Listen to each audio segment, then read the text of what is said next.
Practice में रखना, जैसे बताया वैसे चेक करने का तरीका भी याद रखना, तुरंत आप रखेंगे आंसर आ जाएगा। तो इसका कैलकुलेशन तो मैंने कर लिया, समझ में आया कैसे कैसे किया।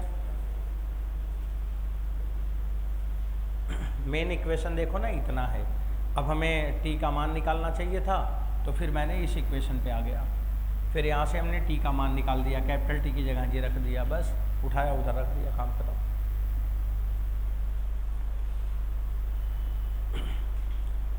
अभी आप लोग पढ़ रहे थे सिंपल पेंडुलम और उसका ये सवाल तो हो गया। अब बच्चों एक क्वेश्चन और ले लूँ, तो जो सबसे इम्पॉर्टेंट डिस्कशन है स्प्रिंग ब्लॉक सिस्टम उधर शुरू करेंगे, तब फिर कंपाउंड पेंडुलम टॉर्शनल पेंडुलम पढ़ाएंगे। हटा सकते हैं इसे अब?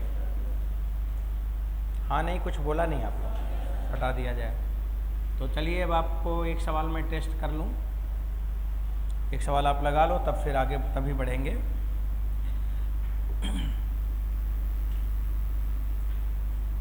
देखो ये आपका टेस्ट का क्वेश्चन है, आप लोगों के फुल लेंथ सिलेबस के टेस्ट का शेड्यूल लग चुका है, जिसमें रेड पेंट किया गया होगा, उसको पढ़ लेना कि वो सभी स्टूडेंट के लिए है। जो रेड पेंट किया होगा उसमें देख लेना, उसमें है ऑल स्टूडेंट और कुछ जो है आरटीएस के लिए है। आरटीएस वालों को तो सभी देना है, लेकिन कुछ टेस्ट अभी मैंने फॉर ऑल स्टूडेंट ओपन कराया है। ये सबका टेस्ट होगा, पूरे बच्चों का होगा, पूरे कोचिंग के बच्चों का होगा, बाहर के बच्चों का होगा, कोई टेस्ट दे सकता है, ओपन टेस्ट टाइप का है वो। अब उसमें सारे स्टूडेंट रहेंगे।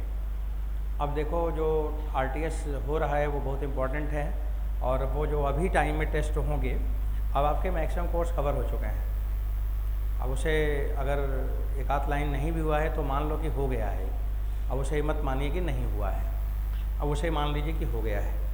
टीचर पढ़ाते रहेंगे, वो कवर कर लेंगे। जब आप ये मानेंगे कि नहीं हुआ है तो आप पढ़ेंगे नहीं, आप मानेंगे कि मेरा हो गया है तो आप टेस्ट पे फोकस करेंगे। एक आध दो टॉपिक किसी का बचा होगा, एक आध दो लाइन जो भी बची है वो कवर करा देंगे।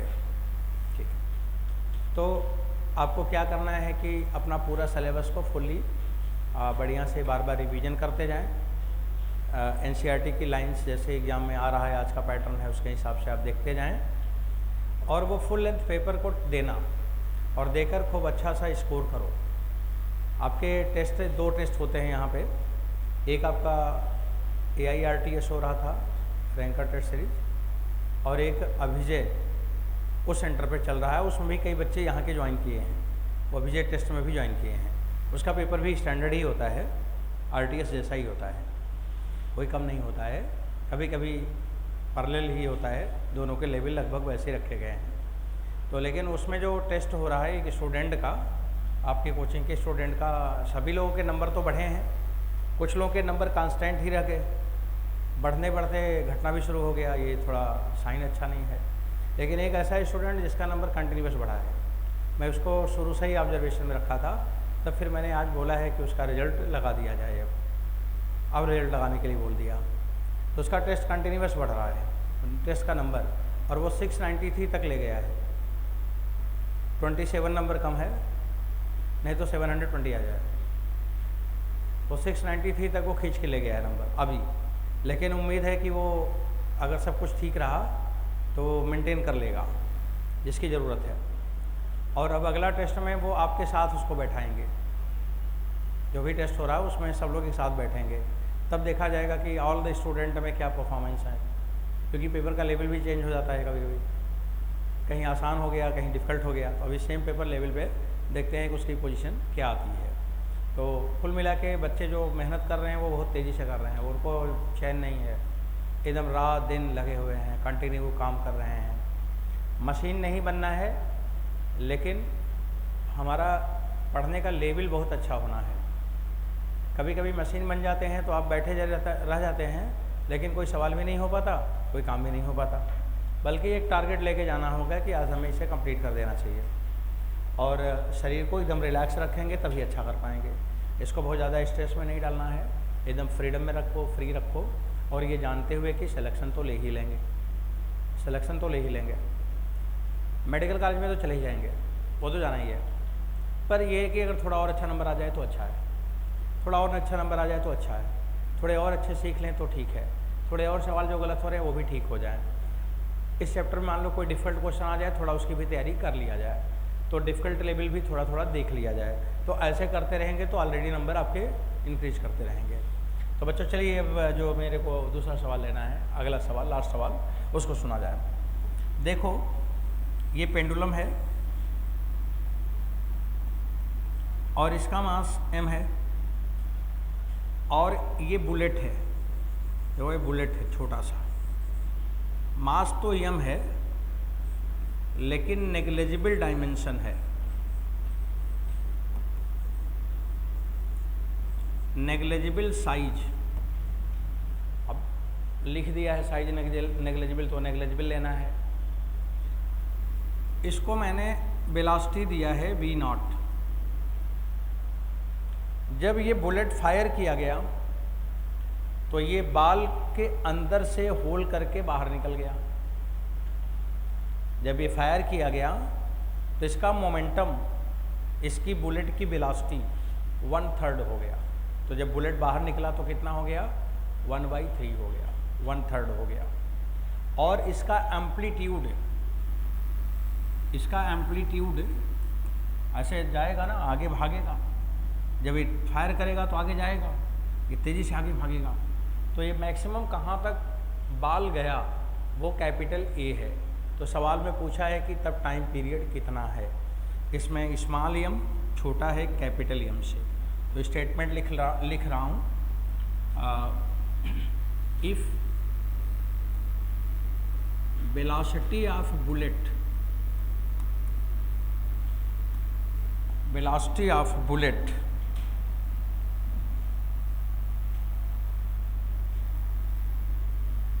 velocity of bullet after penetrating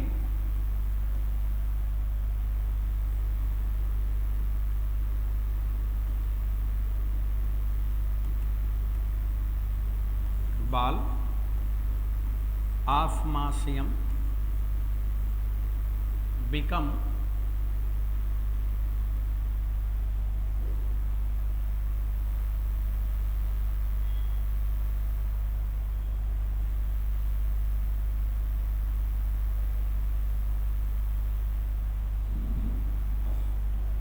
become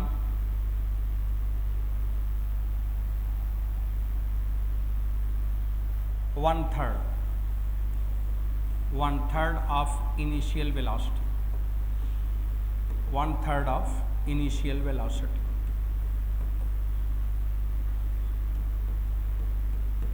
Then find the time period. Then find time period of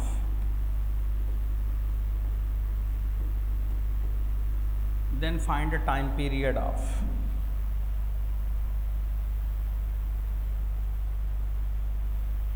then find a time period of ball for amplitude capital A। Amplitude question paper में दिया है और वो दिया है capital A. बच्चों लोग इसी को लगा लो, तब ये पॉइंट यहाँ पे ख़त्म किया जाए। अब ये सवाल आपको लगाने का है।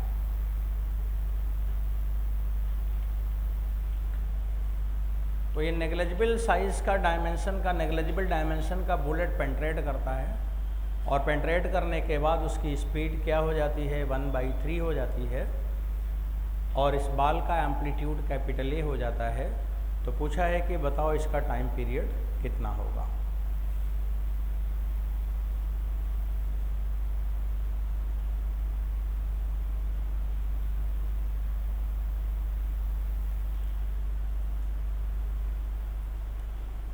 ट्राई करिए थोड़ा सा सवाल। मान लीजिए कि आपके एग्ज़ाम में यही आ रहा है, और मोस्ट प्रॉब्ली बच्चों क्वेश्चन जो ऐसे दिए जाते हैं ना, वही कॉम्पिटिटिव क्वेश्चन माने ही जाते हैं, जिसमें बच्चों को ज़्यादा कॉन्सेप्ट हो, छोटा सवाल भी हो, और वो हमारे सिलेक्शन वाले सवाल होते हैं जिससे हमारा रिजल्ट आ जाता है। ऐसे क्वेश्चन पे फोकस करना चाहिए कि रुको देखते हैं कैसे आएगा, क्या करना है।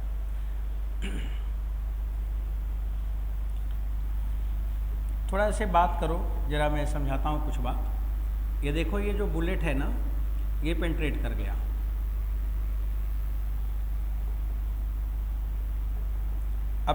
अब लिखो, चाहे तो मेरी बात ही सुन लो। ये बाल है जिसका मास कैपिटल एम है, ये बाल है, और ये पेंट्रेट कर रहा है। जब पेंट्रेट करेगा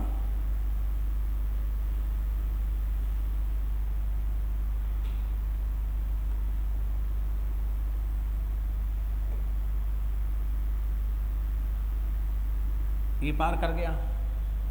जब पार कर गया तो ये बुलेट मास m पर वेलोसिटी हो जाएगा v0/3, और ये मास जो कैपिटल M है बच्चों, ये वाला, इसमें ब्लैक से लिखें तो दिखेगा आपको, ये कैपिटल M वाला, ये वाला मास, ये भी चलेगा ना। अब ये भी चलेगा, और इसकी वेलोसिटी कितनी होगी उसको हमने मान लिया v मान लिया, या v डैश मान लिया, उसको v डैश मान लिया। अब थोड़ा बढ़िया से समझो।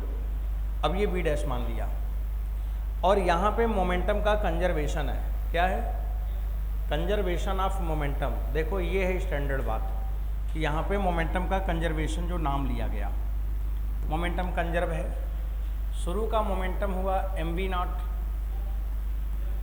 बराबर हुआ mv डैश और प्लस mv0/3 बच्चों। फिर ये हुआ 2mv0/3 बराबर mv डैश।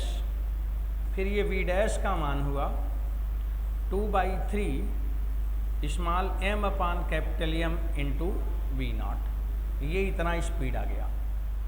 और वेलोसिटी आपने पढ़ा है आज सुबह, मैक्सिमम स्पीड होती है मेन पोजीशन पर, पढ़ा था।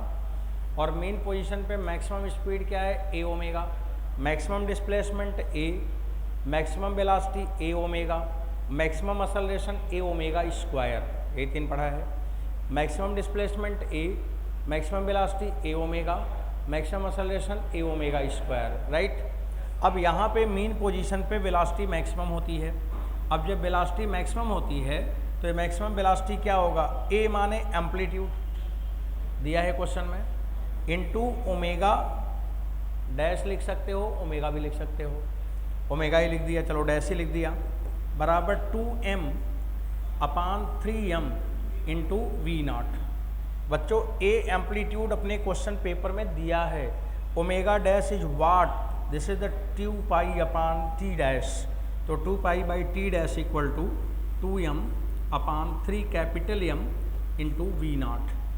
हम लोगों से क्या रिक्वायर्ड था? बस टाइम पीरियड आ ही गया। अब टाइम पीरियड ही पूछा था आपसे, देखो टाइम पीरियड आपको दिख रहा है। बच्चों, टी डैश का मान तो बता दो। आप यहाँ से ना 2 से 2 तो काट दो, पहला काम काट दो। और टी डैश ये टाइम पीरियड है, equal 3 capital M capital A into pi upon 2 cut चुका था, मास m जिसका मोमेंटम था बुलेट का mv0, यही है। ये टी डैश का मान आ गया, समझ आ गया। अब ये क्वेश्चन दे दिया, देखो इसमें हमने कंजर्वेशन से लेकर सिंपल हार्मोनिक की तरफ लेके गया, क्योंकि मेन पोजीशन पे आज सुबह ही पढ़ाया था। क्या पढ़ाया था? मेन पोजीशन पे क्या पढ़ाया था? मोमेंटम कंजर्व है, याद आ रहा है? आज सुबह ही ये बात किया था कि मोमेंटम का कंजर्वेशन सिंपल हार्मोनिक मोशन में एक जगह होता है। कहाँ होता है? मेन पोजीशन पे। सुबह पढ़ाया है, शाम को अप्लाई करा दिया। जितना बात मैं बोलता हूँ सब पे सवाल दे देता हूँ, हर बात पे क्वेश्चन रहता है। तो थ्योरी जानते रहें, एप्लीकेशन जानते रहें तो बचेगा क्या, सब आ जाता है। आइए थोड़ा और आगे बढ़ा लेते हैं, और अब हम लोग पढ़ेंगे लॉन्ग पेंडुलम। अभी कौन सा पढ़ रहे हैं? सिंपल, जिसका लेंथ छोटा सा था, और अब हम लॉन्ग पेंडुलम पढ़ेंगे, बड़ा लेंथ वाला पेंडुलम। तो आप ऐसे लिखो, यही लिखो long pendulum. Infinite long pendulum भी लिख सकते हैं आप। हटा दिया जाए। थोड़ा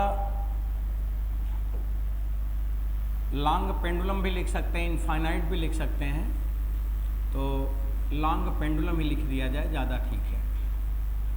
अभी जो पेंडुलम पढ़ रहे थे वो लॉन्ग नहीं था, वो छोटा पेंडुलम था। अब बड़ा पेंडुलम पढ़ना है, लॉन्ग पेंडुलम पढ़ना है। लॉन्ग पेंडुलम में क्या क्या बन सकता है, क्या पूछता है पेपर में, उसे चलो देखा जाए।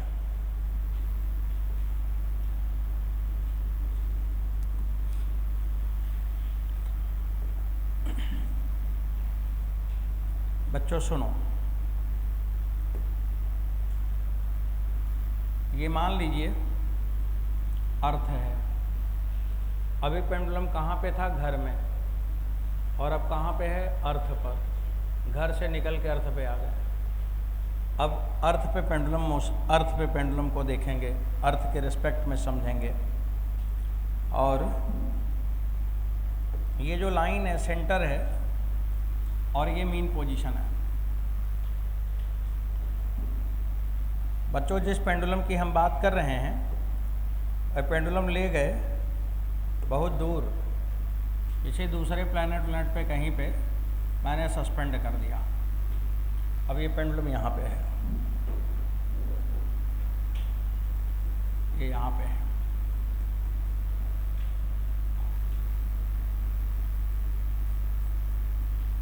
इसका लेंथ L है, अर्थ का रेडियस RE है, और ये पेंडुलम अर्थ के ऊपर घूम रहा है। समझ गए? मान लो कि रसिया से यूक्रेन तक या रसिया से ऑस्ट्रेलिया तक घूम रहा है। अब इधर से उधर ये घूम रहा है। अब इसका पेंडुलम आपका टाइम पीरियड निकालना है, ऐसे ऐसे घूम रहा है, निकालना पड़ेगा। निकालते हैं, देखिए कैलकुलेशन ले रहा हूँ। अब आप सुनते रहेंगे, ध्यान से समझना है, बाद में लिखना है। देखो सबसे पहला काम होता है, इस पे फोर्स किधर लग रहा है बच्चों, फोर्स इस पे किधर लग रहा है? तो फोर्स तो इधर ही लगेगा, ये। और ये जो फोर्स है वो क्या है? mg। हमेशा फोर्स कहाँ जाएगा? सेंटर से। अब सेंटर हुआ, इसका अर्थ का सेंटर हुआ, तो जी तो सेंटर की तरफ लगता है ना, तो उधर mg लग गया। और ये L है, ये कुछ एंगल बना रहा है, इसको कुछ मान लेते हैं थीटा। और ये भी कुछ एंगल बना रहा है, इसको मान लेते हैं फाई। और यहाँ से यहाँ तक कुछ दूरी होगा, इसे मान लेते हैं x। आज सुबह पढ़ाया था सिंपल पेंडुलम के लिए, क्या पढ़ा था? Slightly displace. तो मैंने कितना डिस्प्लेस कर दिया है? x। ये स्लाइटली डिस्प्लेस हो गया। और जब स्लाइटली डिस्प्लेस कर दिया तो उसी समय आपको क्या निकालना है? Restoring force. कॉन्सेप्ट बहुत इंपॉर्टेंट होता है ना। हमने क्या बोला कि फर्स्ट स्लाइटली डिस्प्लेस, कितना डिस्प्लेस कर दिया? x at instant restoring force. अब मेरे को रेस्टोरिंग फोर्स लिखना है। रेस्टोरिंग लिखना है तो F में साइन प्लस होगा कि माइनस? बच्चों बताओ, माइनस तो लगा दिया। रेस्टोरिंग फोर्स इसमें कौन है? जोर से बोलो। mg। रेस्टोरिंग फोर्स वो होता है जो पेंडुलम के लेंथ से 90 डिग्री बनाए। तो फोर्स वो रेस्टोरिंग होगा जो पेंडुलम के लेंथ से 90 डिग्री का एंगल बनाए। इसलिए ये mg जो है, पहले प्रूफ कर लो कि 90 डिग्री एंगल बना रहा है। अगर बना रहा है तो ये होगा, और नहीं तो ढूंढा जाएगा। तो रेस्टोरिंग ये नहीं होता है कि जो जिधर खींच रहा है उधर रेस्टोरिंग बोलने लगोगे। रेस्टोरिंग होने के लिए कंडीशन बोला, क्या बोला? कि must be perpendicular to the length of string length. तो बच्चों ये जो स्ट्रिंग है उससे परपेंडिकुलर होना चाहिए। अगर ये फाई है और ये थीटा है, तो एक्सटीरियर एंगल छोटा छोटा जब पढ़ता था क्लास में, तो थीटा प्लस फाई होता था। एक्सटीरियर एंगल जिसे बोलते थे, ये थीटा, ये फाई, तो थीटा प्लस फाई। अब सुनो, mg को रिजॉल्व करने जा रहे हैं। बच्चों mg का एक कंपोनेंट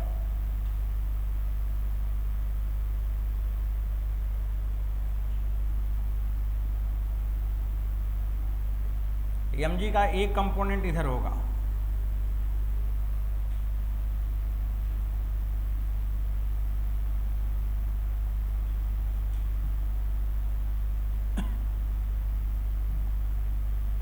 अब mg का एक कंपोनेंट जो इधर होगा वो क्या होगा, mg cos theta plus phi, और एक mg का कंपोनेंट इधर होगा, उधर वाला दिखाते हैं।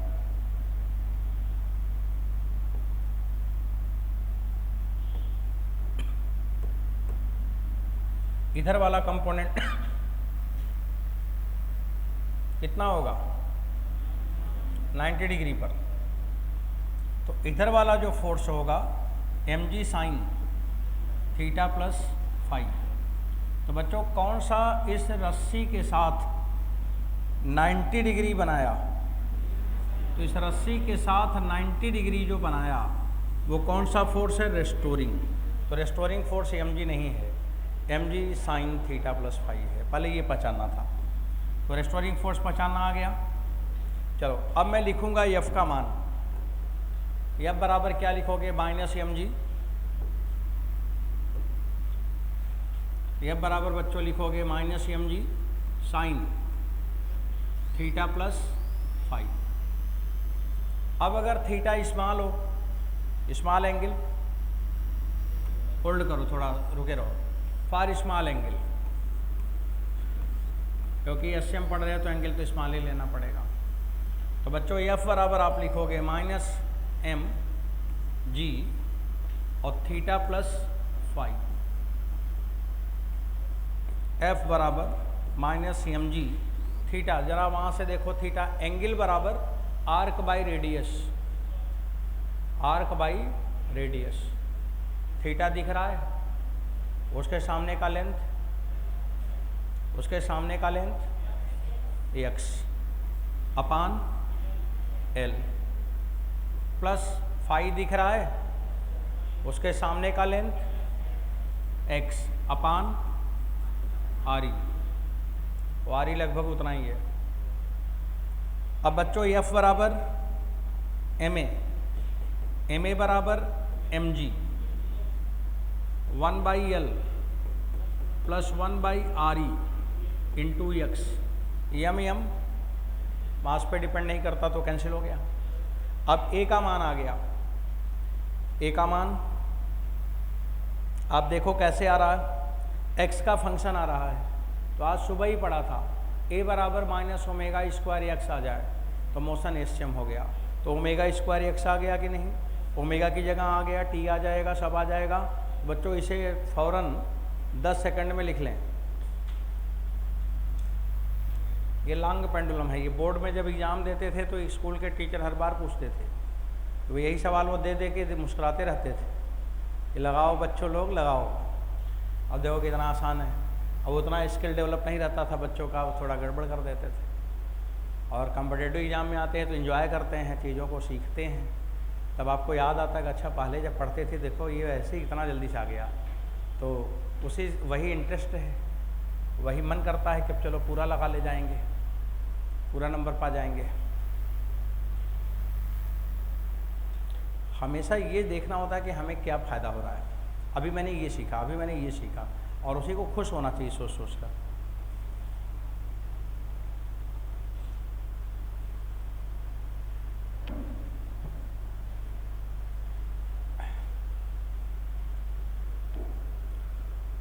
हो गया?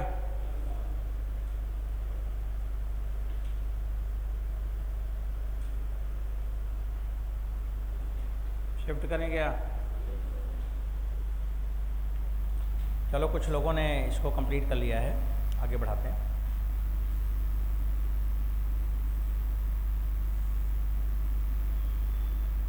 ठीक है बच्चों लोग, आगे तब देखो। अब आप लिखोगे a बराबर माइनस ओमेगा स्क्वायर एक्स। यहाँ से ओमेगा की वैल्यू रूट में g times 1/L plus 1/RE। Now time period of pendulum t बराबर 2π/ω रूट के अंदर ही g के साथ 1/L प्लस 1/RE ये है। अब देखो आपको अब याद रहेगा, पहले अगर आप इसे नहीं सीखे होते, इसे किताब में देखते लेकिन आप एग्ज़ाम में भूल जाते। अब आप देखोगे तो अब आपको याद रहेगा क्योंकि आपने लिख लिया है कॉपी में। अब आपको याद रहेगा कि 2π था और अंडर रूट में जी बाई में 1/L प्लस 1/RE लिखा था, वो ऐसे आया हुआ है। अब देखो ये तो बात हो गई इतनी, टी का मान आ गया। बच्चों केस स्टडी किया जाए, पहला number for long pendulum.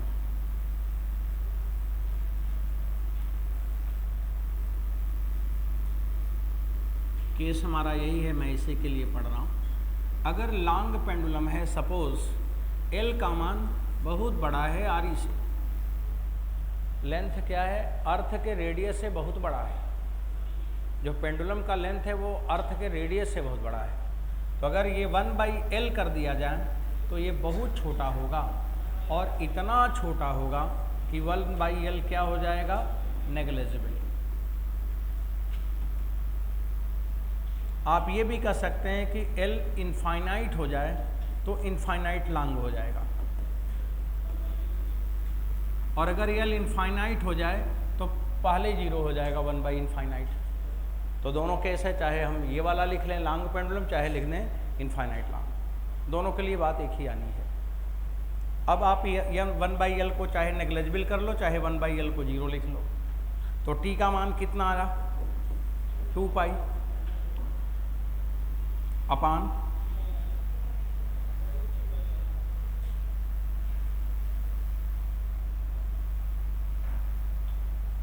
Under root में आ रहा g अपान RE। बच्चों ये आया 2π अंडर रूट RE अपान g, और ये वैल्यू हुआ 84.6 मिनट। ये हो गया 1.4 आवर्स, ये हो गया 24/17 आवर्स, मतलब अर्थ के टाइम पीरियड का 1/17 पार्ट। तो ये वैल्यू फिक्स है 84.6 मिनट। जैसे ही क्वेश्चन देगा इनफाइनाइट लॉन्ग पेंडुलम, खुश हो जाना कि लो सीधे 4 नंबर आया झोली में, तुरंत 84.6 मिनट डायरेक्ट आप लिख देना। जब ग्रेविटेशन पढ़ रहे थे तो वहाँ भी आया था t बराबर 2π अंडर रूट RE/g।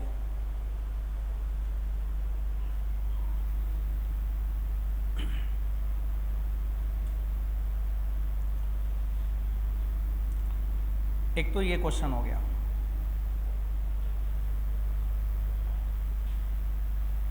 आगे बढ़ाऊं,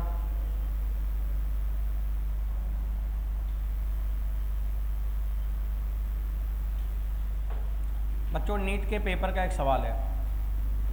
क्वेश्चन ये दिया था टीचर ने कि एक ऐसा पेंडुलम है जिसका लेंथ अर्थ के रेडियस के बराबर है।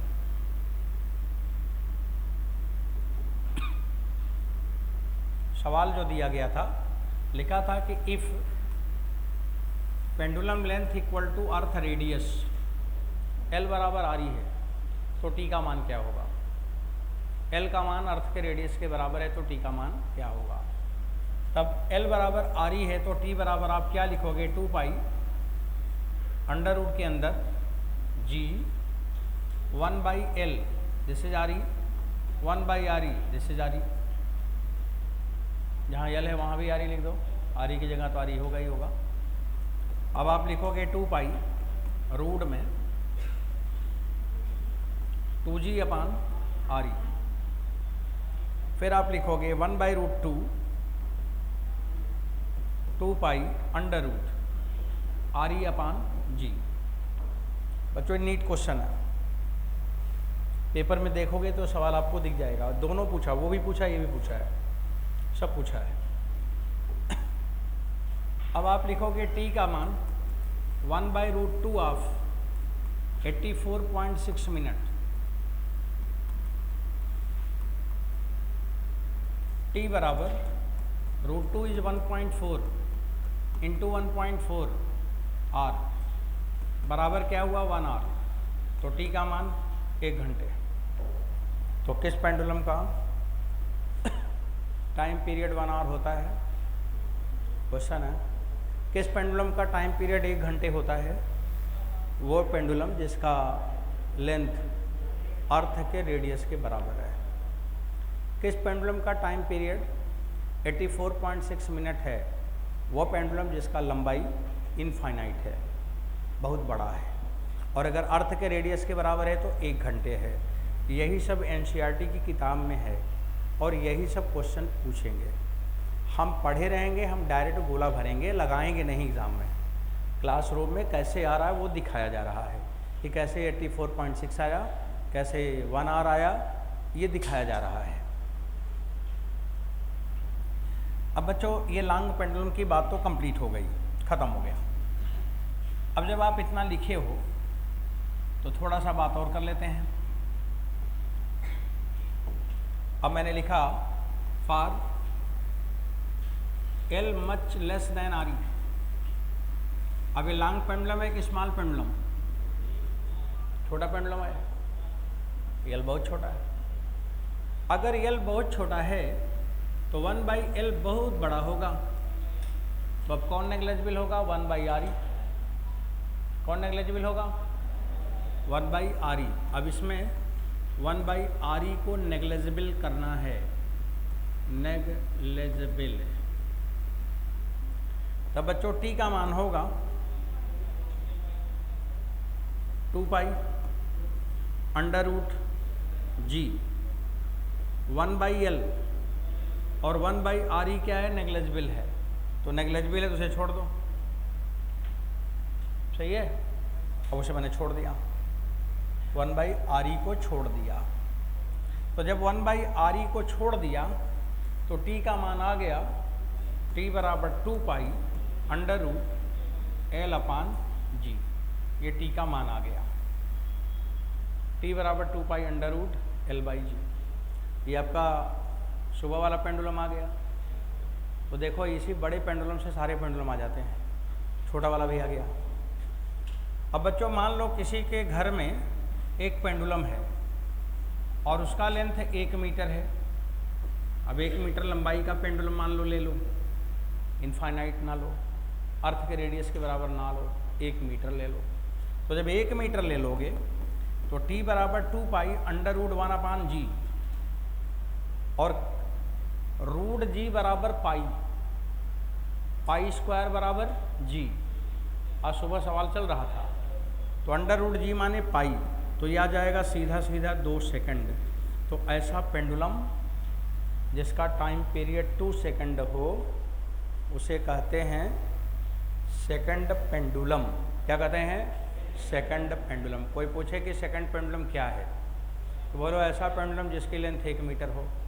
बोले और कुछ, बोलो जिसका टाइम पीरियड 2 सेकंड। बोले और कुछ, बोलो और कुछ नहीं होता, यही 2 होता है।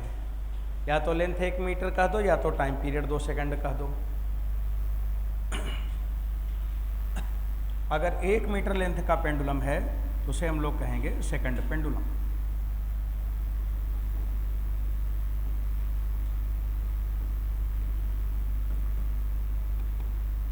ये बच्चों सेकंड पेंडुलम हो गया। अब ये सिंपल पेंडुलम से रिलेटेड मैंने कुछ क्वेश्चंस भी करा दिए, आपको फार्मूले भी दे दिए, और अब घर पे जाके सारे पेपर के क्वेश्चन हो गए। कोई क्वेश्चन ऐसा नहीं है जो आपके पेपर में होगा, PYQ में आपका ना हुआ हो, सब हो गया है। फिर भी क्वेश्चन 1-2 जो टेस्ट हो रहे हैं या टेस्ट के पेपर में होंगे फुल लेंथ, उसमें आप देख के लगाएंगे, क्योंकि उसमें क्वेश्चन हम बदलेंगे। पेपर में कुछ क्वेश्चन क्रिएटिव देंगे कि थोड़ा आप और इसमें दिमाग से चीज़ों को और अच्छा कर सको, कॉन्सेप्ट को थोड़ा और अच्छा यूटिलाइज कर सको। ये तो कंप्लीट हो गया, ये बात फिनिश हो गया। बच्चों अभी हम लोग बात कर रहे थे, कौन से पेंडुलम की बात कर रहा था? सिंपल पेंडुलम की बात कर रहा था। और अब सिंपल पेंडुलम से आगे जाने का टाइम आ गया। एक सवाल तब तक आप लिख लो, फिर मैं शुरू करूं अगली कहानी। देखो क्या बता रहा हूं, अभी अभी मेरे दिमाग में क्वेश्चन आ गया।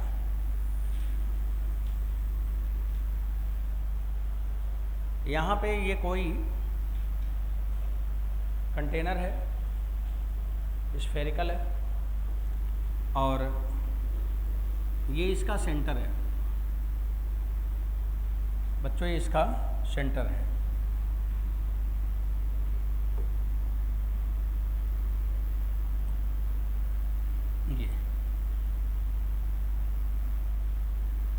ये इसका रेडियस है, रेडियस r है। और एक ये कोई मान लो कि बॉडी है। अब थोड़ा फील करो आप, अगर इस बॉडी को थोड़ा सा धकेल दिया जाए, इधर धकेल दिया जाए, तो ये आगे जाएगा और फिर पीछे भी लौटेगा। आपने देखा होगा, कोई अगर गोले वोले को रख दिया जाए, बाल वोल को, और थोड़ा धकेल दो तो उसे में घट इधर उधर टहलता रहता है। तो ये इसी में टहल रहा है। तो सवाल में पूछा है कि इसका टाइम पीरियड क्या होगा।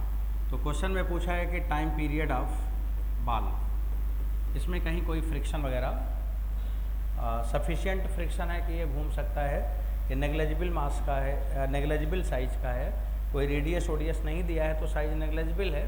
अब आपसे केवल इतना पूछा है कि इस बाल का टाइम पीरियड क्या होगा। तो बच्चों सवाल तो समझ आ गया, टाइम पीरियड ऑफ बाल। मान लीजिए कि पेपर में यही क्वेश्चन आ गया, अब आप सब पढ़ के गए, लेकिन सवाल ये पूछ लिया, बड़ा प्रैक्टिकल क्वेश्चन है।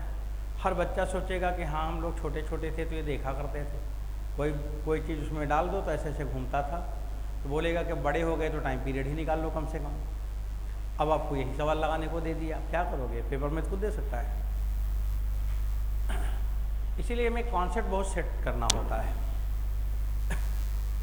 बच्चों तरीका नहीं बदलना है, आपका तरीका क्या है कि स्लाइटली डिस्प्लेस। पहला काम स्लाइटली डिस्प्लेस करो, थोड़ा सा अपने कॉपी में बाल को थोड़ा एक तरफ धकेलो और फिर निकालो रेस्टोरिंग फोर्स, बस आंसर आ जाएगा, कुछ नहीं करना पड़ेगा इसके आगे। इसलिए कॉन्सेप्ट बनाया गया है कि जो कहा जाए ना उसी को